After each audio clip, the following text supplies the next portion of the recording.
আজ ঊনকোটি জেলার কুমারঘাট সফরে যান বিদ্যুৎ মন্ত্রী রতনলাল নাথ এবং সেখানে তিনি উপস্থিত হয়ে একাধিক উন্নয়নমূলক প্রকল্পের আজ উদ্বোধন করেন। দেখা গেছে তার সঙ্গে উপস্থিত ছিলেন পাবিয়াছড়া বিধানসভা কেন্দ্রের বিধায়ক ভগবান দাস, ঊনকোটি জেলা পরিষদের সভাধিপতি অমলেন্দু দাস সহ অন্যান্যরা। এদিন প্রথমেই বেতছড়া বাজারে কৃষি দপ্তরের উদ্যোগে প্রায় 2,20,00,000 টাকা ব্যয়ে নির্মিত আধুনিক রুরাল মার্কেট উদ্বোধন করা হয়। এরপর 5,97,00,000 টাকা ব্যয়ে নির্মিত কুমারঘাট ইলেকট্রিক ডিভিশন অফিস ভবনের শিলান্যাস করেন মন্ত্রী। পাশাপাশি 2,79,36,000 টাকা ব্যয়ে নির্মিত deputy director horticulture and soil conservation অফিসের উদ্বোধন করা হয়।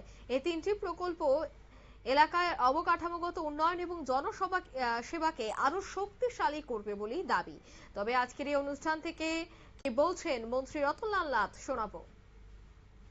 বাড়িতে না, রাস্তার লগে পাইপ থাকতো, এখন কত? আগে ছিল 24,000, এখন কত? 6,22,000 কমপ্লিট বাড়িতে, আরো বাকি রয়েছে। প্রায়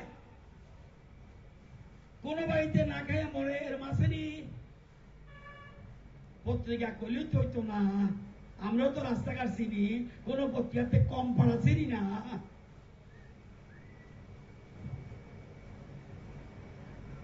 খাবারের অভাব আছে, 2 বেলা খাইতে পারে না। হ্যাঁ, আমার ব্যাংকে 1 লাখ না থাকতে পারে, কিন্তু ভাত খেতে পারি না। এর মাসে 5 কেজি করে 24 লক্ষ মানুষ।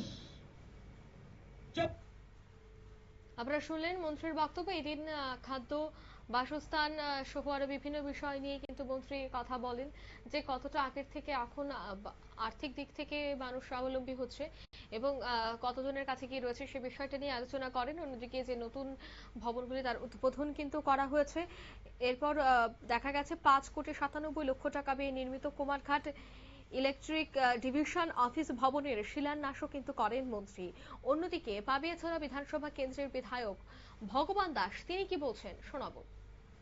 সুবিধার জন্য, সহযোগিতার জন্য একটি বাজার শেড তার শুভ উদ্বোধন হয়েছে। আমি যখন প্রথম গেলাম বেতছড়াতে আজকে সকালবেলা, সত্যি আমি অবাক হয়ে গিয়েছি। এটা কল্পনার বাইরে যে বেতছড়া এই ছোট একটা গ্রামীণ বাজারে এত সুন্দর এবং এত বড় একটা কৃষক ছাড়তে একটা শেড নির্মাণ করা হয়েছে এবং তার সঙ্গে সকলটি স্টল সেখানে রয়েছে।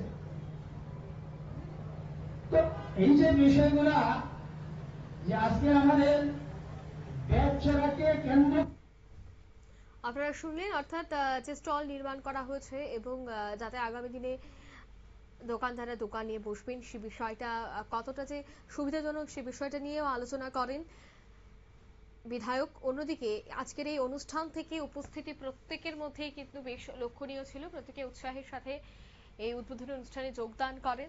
কর্মসূচিগুলিতে স্থানীয়রা যেভাবে উপস্থিত হয়েছেন, ঠিক অন্যদিকে এই উন্নয়নমূলক কর্মসূচিতে আগামী দিনে লাভবান হবেন সেখানকার মানুষজন, এমনটাও আশা। নিয়ে নিচ্ছি ছোট একটি বিজ্ঞাপন বিরতি, সঙ্গে থাকুন।